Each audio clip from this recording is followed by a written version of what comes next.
Jadi saya niru ilmunya Abu Nawas. Abu Nawas sudah bisa pidato, nggak bisa pidato. Suatu saat dipaksa pidato sama khalifah itu. Hei para hadirin, kamu pinter apa goblok? Lah mereka pinter, mau ngandani wong pinter, terus pinter kok juga ngandani gitu. Akhirnya hadirin itu kan karena seneng sama Abu Nawas itu seneng. Ya sudah Abu Nawas, kalau gitu kita goblok. Aku mau mengambil wong goblok. Akhirnya terus wassalamualaikum warahmatullahi wabarakatuh. Jadi itu Abu Nawas juga bisa pidato, tapi dia tahu saja caranya menyelesaikan masalah. Jadi itu Abu Nawas. Jadi ya orangnya kacau tapi cerdas itu, makanya jadi guyonan. Sebenarnya Abu Nawas itu figur yang nyata, tapi tidak senaif yang diceritakan orang-orang di anekdot itu. Ya, beliau itu orang soleh ketika era Harun ar-Rasyid. Tapi ya tadi karena banyak cerita yang macam-macam. Ya, Abu Nawas itu, makanya ini cerita anekdot. Jadi riwayatnya agak jelas tapi lucunya jelas. Jadi itu. Dia itu mangkel punya tetangga profesor ahli astronomi. Adiknya itu mau iso omong kok. Abu Nawas mau pinter molak-malik omong, kan masyhur itu. Dia cerita hari Senin tanggal sekian lihat Abu Nawas di alun-alun mau terbang. Orang lihat semua itu Abu Nawas itu ya sudah di podium ya gitu-gitu. Kok gak mau terbang-terbang? Ya mau itu ya tidak. Wassalamualaikum warahmatullahi wabarakatuh. Yang bilang Abu Nawas terbang siapa? Abu Nawas mau terbang. Yang namanya mau itu ya tidak.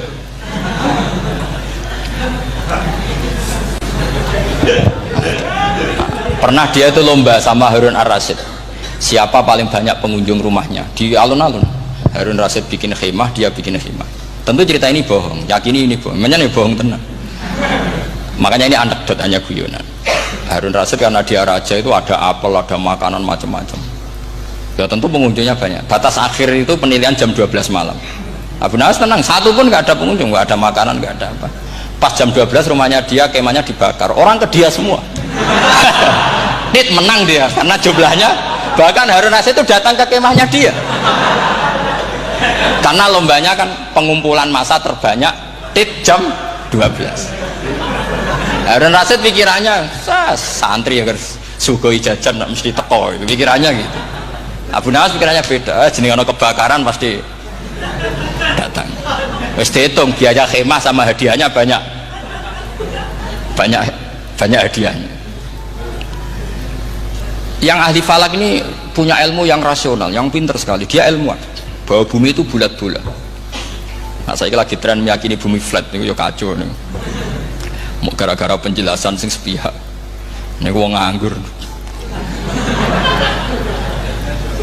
Lah wong ilmuwan kok sentimennya perkara wedi duit.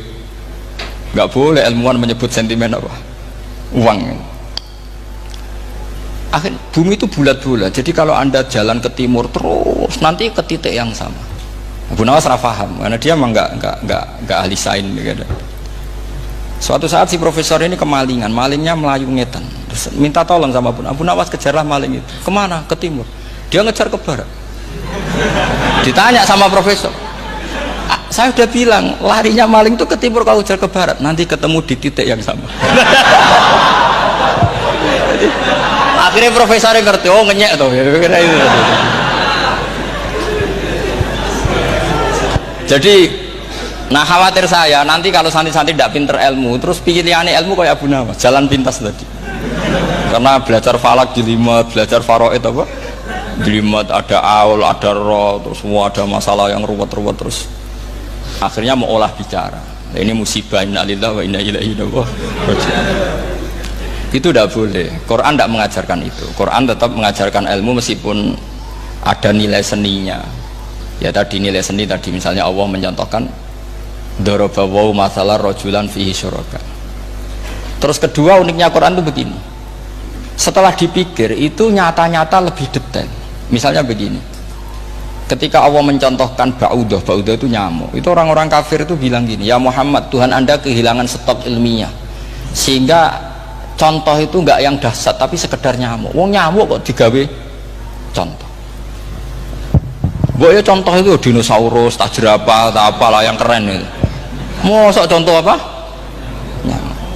Terus Allah menjelaskan innallaha la yastahyi ayyadriba napa mathalam ma. Contoh apa saja. Apa saja itu ditafsiri ba'udatan fama fawqaha, entah itu nyamuk fama fawqaha atau yang di atasnya nyamuk, maksudnya di atasnya itu fil killah atau fisighor, atau yang di atas nyamuk yang lebih kecil ketimbang nyamuk. Sekarang saya contohkan kata Rasulullah, contoh yang kecil saja, nggak usah bikin nyawa, nggak usah, itu terlalu mustahil. Seorang pemahat patung, terus kamu pesen, Pak aku gaekno patung gajah, mesti muni sanggup. Tak muni, Pak gaekno patung gajah ukurannya ya semestinya gajah, oke. Tapi Pak aku gaekno patung nyamuk, ukurannya ya sak nyamuk, kira-kira sanggup apa enggak? Artinya ketika Allah gawe nyamuk itu lebih sulit ketimbang gawe gajah, apa lebih mudah? Lebih sulit, karena nyamuk yang sudah kecil dia punya alat kelamin, terus seberapa juga alat kelaminnya juga tetap harus ada lubangnya, terus seberapa juga. Temen saya malah ada yang cangkem elek bilang gini, lalu ya punya kumannya seberapa. Nah ini pentingnya ngaji akal, kamu jangan hanya bilang wow dinosaurus jerapah, seru nyamuk. Nah karena orang sudah ada itibar dengan nyamuk, didatangkanlah nyamuk banyak. Sebenarnya nyamuk banyak itu mergo mangkel, gak diperhatikan itu. Terus. Lah ini saya tahadus bin Imad, istri saya itu sering protes. Istri saya kalau manggil saya Gus, karena orang Jawa Timur itu sama-sama jagongan itu, saya itu tidak pati sering digigit nyamuk, ya digigit tidak sesering sampean, itu jelas. Terus saya tanya, Gus punya doa apa, kenapa tidak pati begitu digigit nyamuk? Saya bilang karena saya sudah tahu hikmahnya nyamuk, jadi harusnya dia sudah tidak nyerang saya, kata saya gitu. Makanya ini ijazah, agak mandi salah sampean gitu.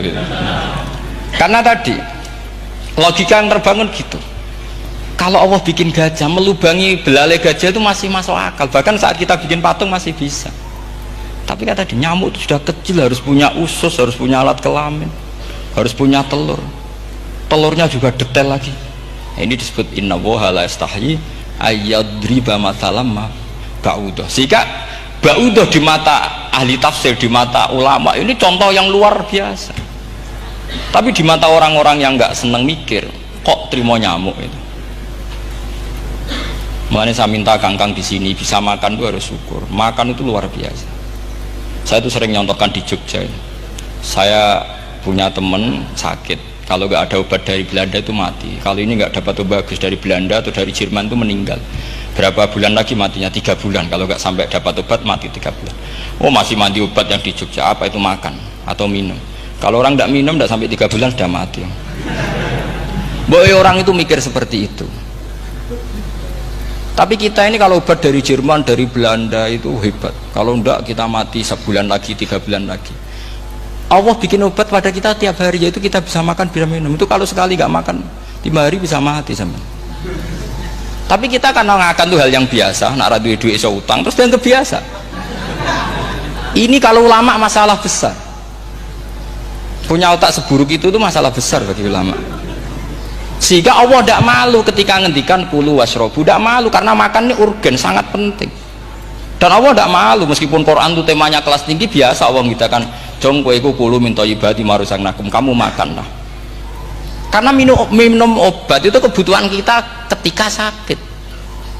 Tapi kalau makan adalah kebutuhan kita sihatan wasukman, saat sakit maupun saat sehat.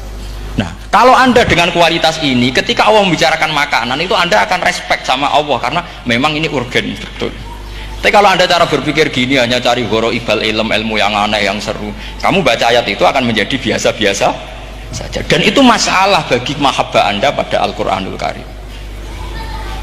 Ya saya kira demikian. Terus mangke saya pikir tidak etis kan ini Jumat nanti sing biasa itikaf nanti terganggu, nanti saya ada problem.